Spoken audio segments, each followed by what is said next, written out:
Hello and welcome to Clearview Television. We are reaching you live from Nigeria's capital city, Abuja.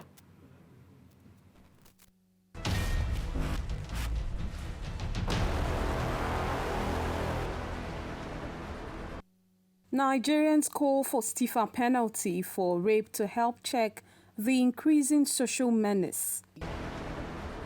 Academic Staff Union of Universities ASU resumes suspended 9-month-old strike, accuses federal government of insincerity in implementing agreement reached with the union. India's Defense Chief General Bipin Rawat and his wife die along with others in a military helicopter crash.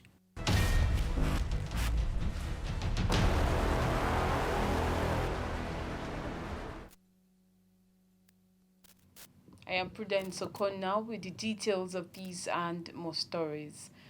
Gunmen suspected to be bandits on Tuesday burnt cars of passengers traveling from Sabon local government area of Sokoto state to the state capital, Sokoto. The incident, which occurred at about 9 a.m. in the morning, happened around Gidambawa village where the terrorists, always referred to as bandits, blocked the road and set the vehicle ablaze. The Sokoto State Police spokesperson ASP Sanusi Abubakar confirmed the incident, noting, however, that those killed might be about 17. He explained that the vehicle carried 24 passengers, out of which 7 were admitted to an undisclosed hospital. Sanusi, who responded to a text message sent to him on the development, said the vehicle is carrying 24 passengers, out of which 7 victims were admitted, and an unidentified number of burnt dead bodies. Sources from Sabon local government, however, insisted that the number of those burnt in the vehicle could be higher than what the police confirmed, as a particular family lost 10 members to the incident. One of the sources, Dan Ladi, who is a former local government chairman, told a reporter that the incident was really heartbreaking. According to him, they are still trying to ascertain the exact number of casualties, adding that the figure might be very scary. A relative of one of those killed in the attack, who simply gave his name as Garba, said the Toji-led faction of the terrorists had occupied the entire Sokoto East senatorial district. He said the criminals have imposed leaders to some villages and are collecting tithes, levies, and controlling those in such villages as slaves. Despite widespread outcry over the rise in cases of rape in Nigeria, there seems to be no end to the menace. According to a United Nations Women report, a total of 11,200 rape cases were reported in Nigeria in 2020 alone. Among them are children who were raped to death. In this special report, Clearview TV's Gloria has sought the opinions of Nigerians on the street on why Nigeria continues to experience a surge in rape cases and what can be done to put an end to the menace.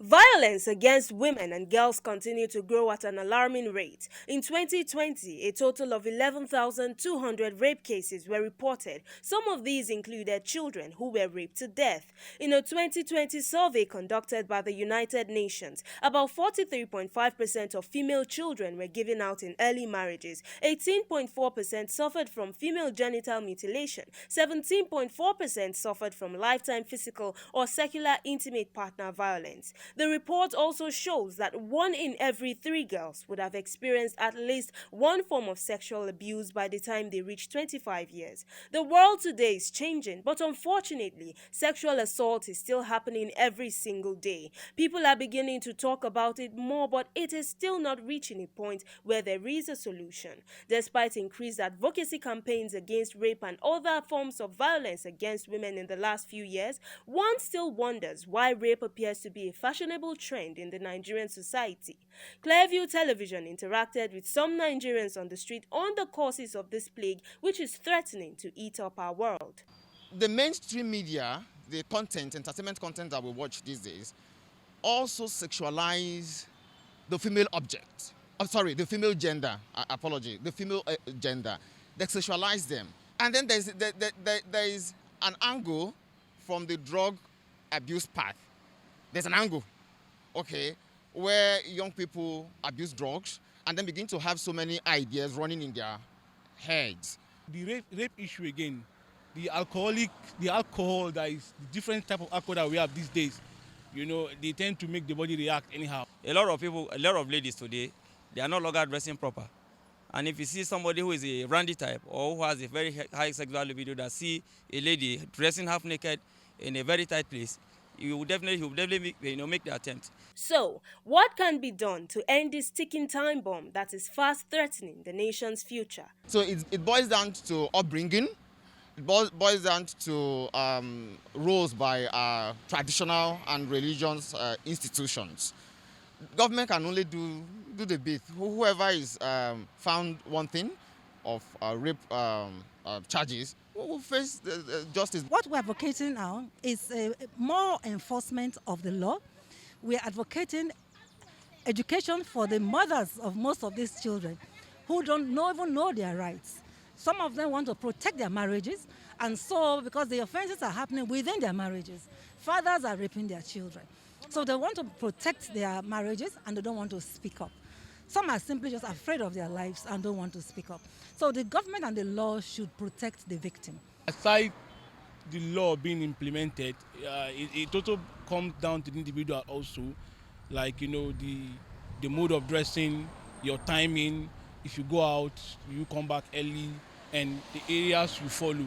As long as sexual harassment and assaults continue to happen, and as long as people out there still think it is even slightly okay, then everyone is still in danger.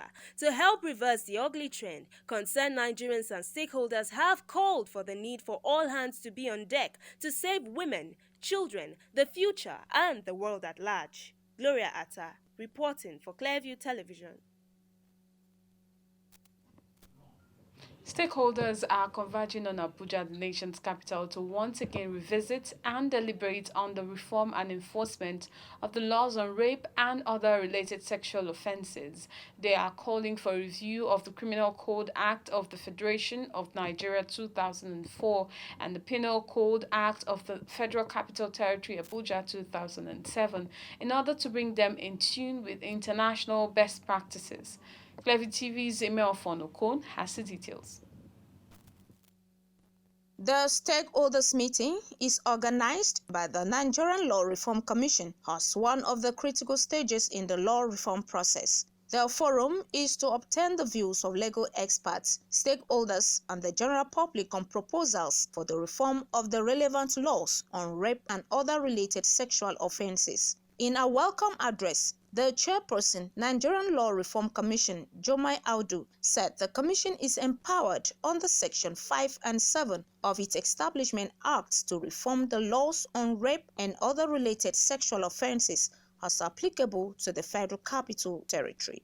This is with a view to provide for oral and anal sexual assault and the use of other objects in the commission of the offense in line with Section 1, subsection 1 of the VAP Act, the UK Sexual Offences Act 2008, 2003, and the Australian Criminal Code 1899. Two critical stakeholders, the National Center for Women Development and the International Federation of Female Lawyers, are of the view that reforming and enforcing the criminal laws will strengthen the fundamental human rights of Nigerians, particularly the vulnerable in the society. Much has been done by the Nigerian Law Reform Commission, which is highly commendable, and much more needs to be done. Hence, the need for concerted effort of stakeholders. We are all accountable and have a major duty to protect citizens by ensuring that the relevant frameworks are put in place.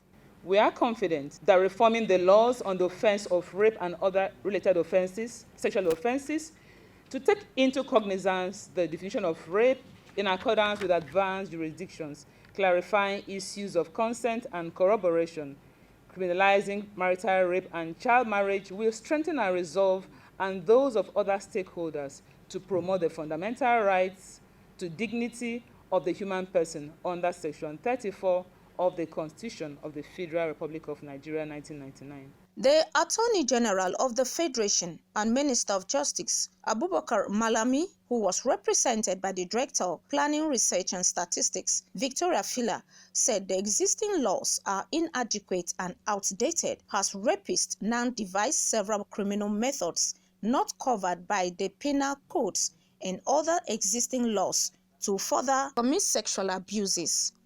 The frequency currently being experienced in Nigeria is rising and has attracted universal concern. Therefore, the reform of the Criminal Code Act and the Penal Code Act laws of the Federal Capital of Territory of Nigeria 2007 on the offense of rape has become necessary. The Nigerian Law Reform Commission says the year 2007 to 2001 is a long period. Times have changed and incidences of rape and other sexual offenses have considerably increased. And as such, there is urgent need to review and reform the laws on rape and other related sexual abuses to deal adequately with the offenders. Imefonokon reporting for Clearview Television. You're watching Clearview Television News. More stories to come after this break. Listen to this truth. We are growing by the day and our viewership keeps growing on our different platforms. We are inviting you to advertise your goods and services with us at incredibly low rates. And do you have news for us? Script or video? Please contact us through our email address clearviewnewsroom@gmail.com or WhatsApp line 080-650-30-300.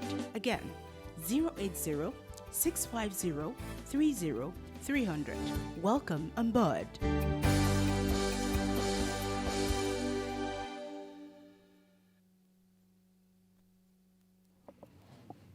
Welcome back. 3 suspects have been arrested in connection with the mysterious death of some children in the Badagry area of Lagos State. Corpses of the 8 children were recovered from a Honda Sport utility vehicle parked on Adelaide Street in the John Michael area, Badagry Expressway, Lagos State. Reports say the kids were said to be playing inside the SUV when they mistakenly locked themselves in as efforts to unlock the door proved abortive. Addressing journalists on Tuesday, the Commissioner of Police in the state, Hakeem Udumoshu, confirmed the arrest of the suspects. According to the police boss, one of the suspects is the grandmother of a 3-year-old child who also died in the unfortunate incident.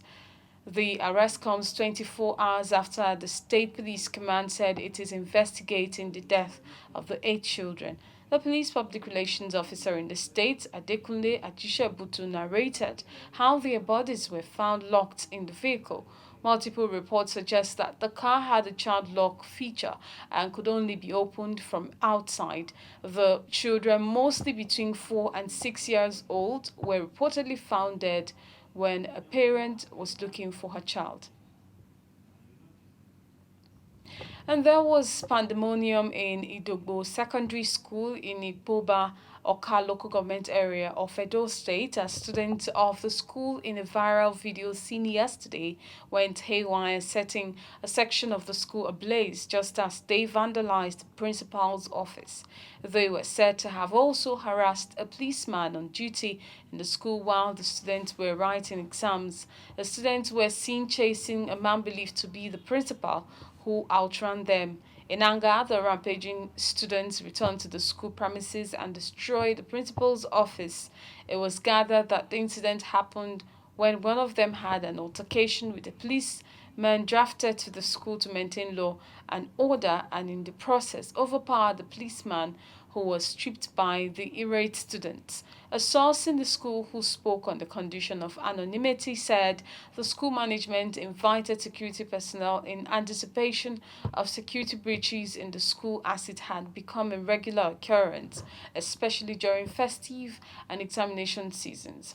When contacted, the Edo State Police Command Public Relations Officer PPR Obelo Kotongs said 49 students were in custody for willful damage of government property.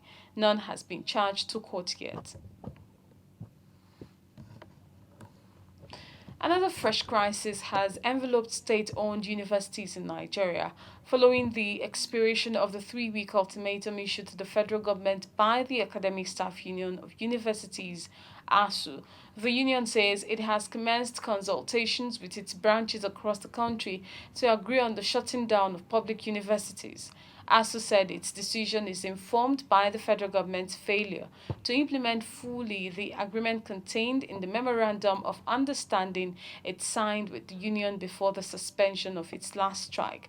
Among the issues in contention are the need for increased funding for the revitalization of public-owned universities, payment of earned allowances, and the rejection of the Integrated Personnel Payment Information System, IPPIS. With this crisis in nation's ivory towers, Clearview TV's Florence Joshua spoke with some Nigerians on their views on the unending strikes in the universities and what should be done to put the issues to rest for the interest of the students and their parents.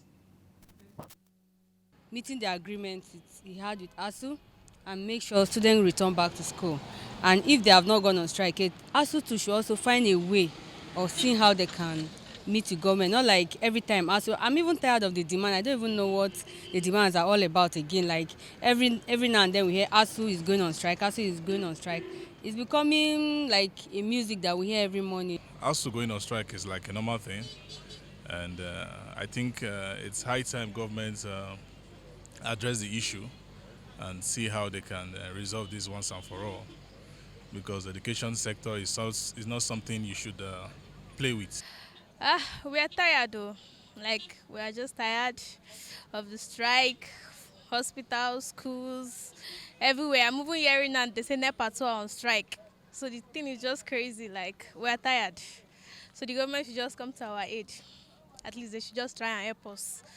Mostly we students, we are tired of extra years.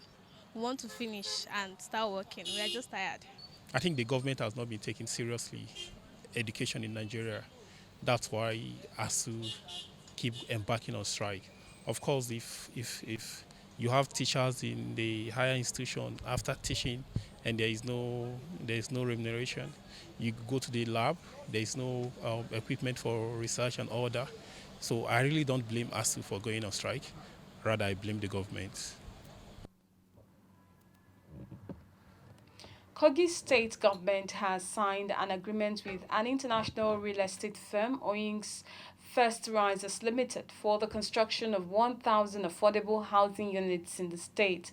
At the signing ceremony, the secretary to the Kogi state government, Ayuade Folashade, said the Yahya Bello administration is desirous of making affordable houses available to indigenes of the state.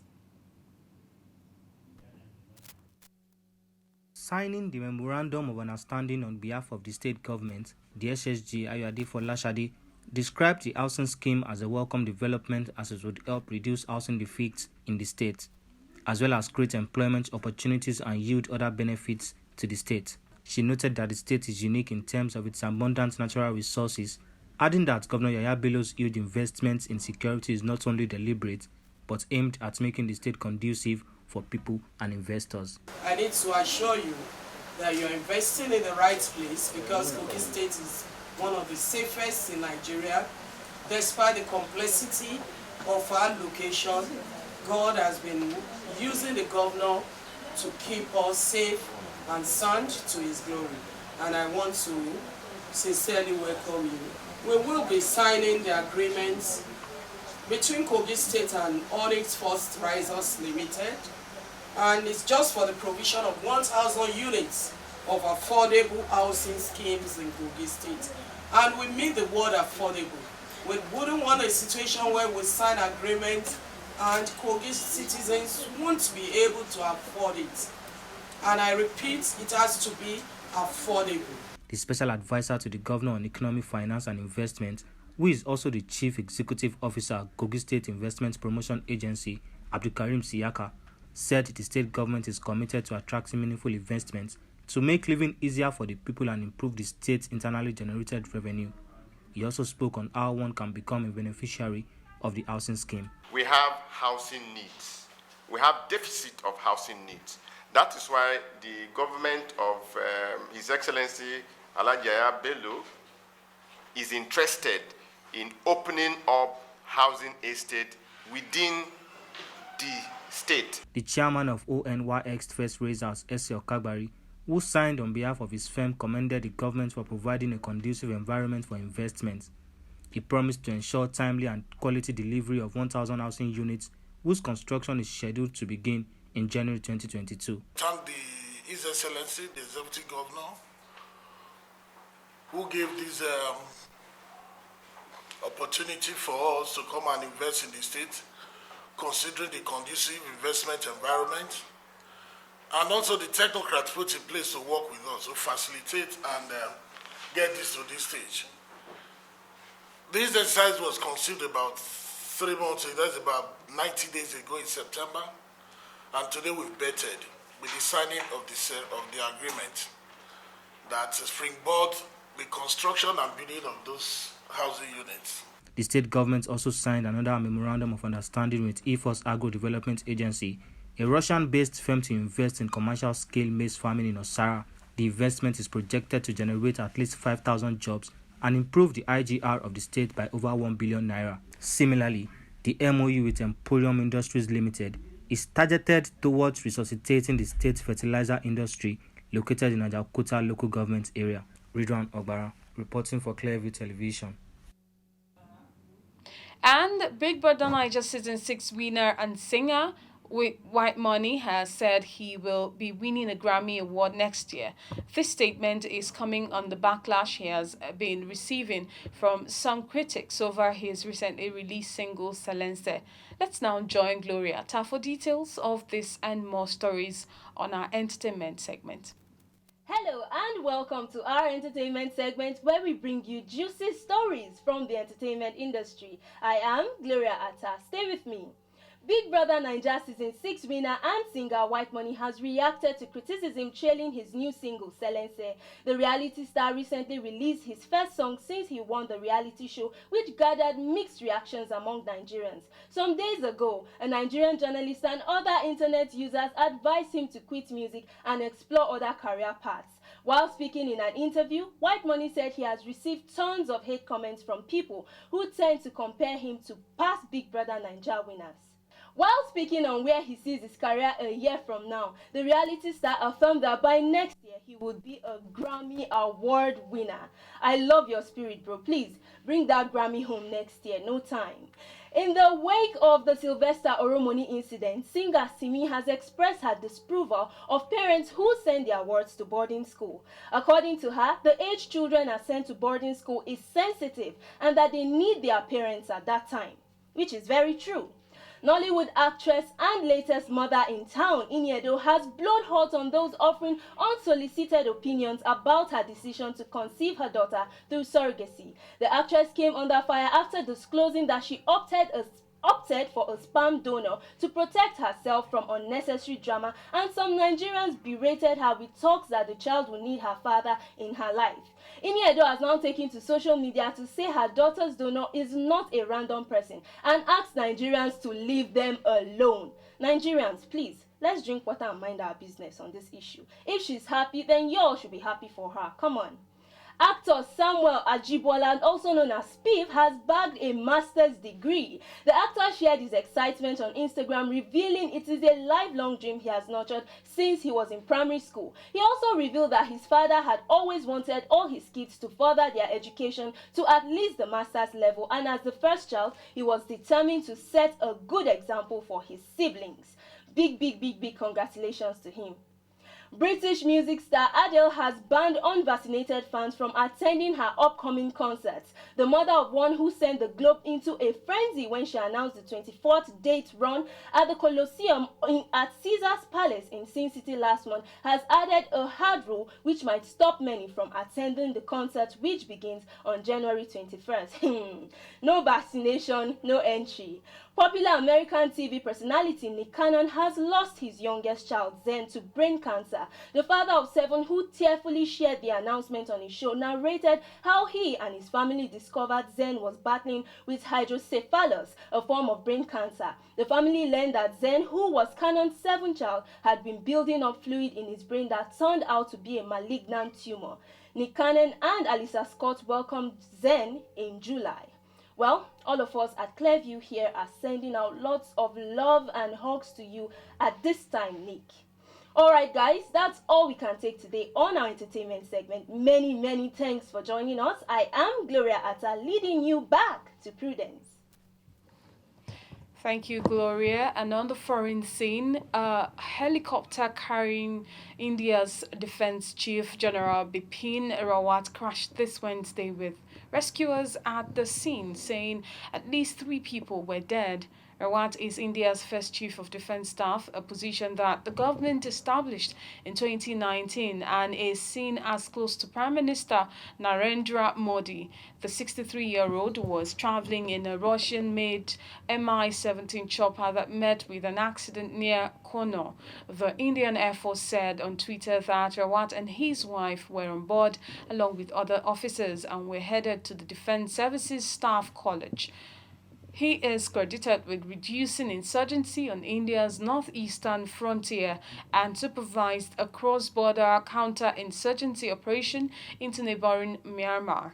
Rawat, who is considered close to the Modi government, turned heads last month when he reportedly made an approving reference to lynching terrorists in the contested territory of Kashmir. India's Air Force said an inquiry was underway into Wednesday's accident. The Mi-17 helicopter, which first entered service in the 1970s and is seen wide use by defense services around the world, has been involved in a number of accidents over the years. That'll be all, but before we go, a look at our major stories.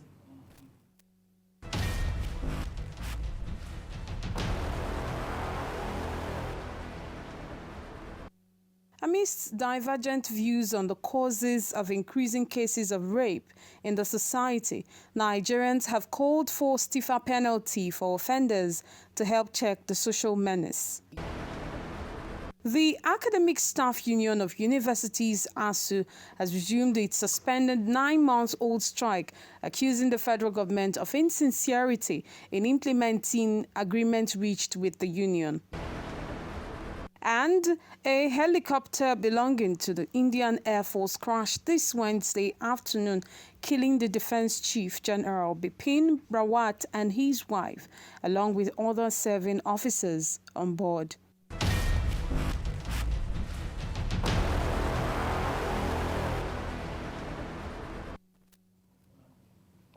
Remember to like us on Facebook at Clearview Television, follow us on Twitter at Clearview Online, follow us on Instagram at ClearviewTV_NG. Also, remember to subscribe to our YouTube channel at Clearview TV.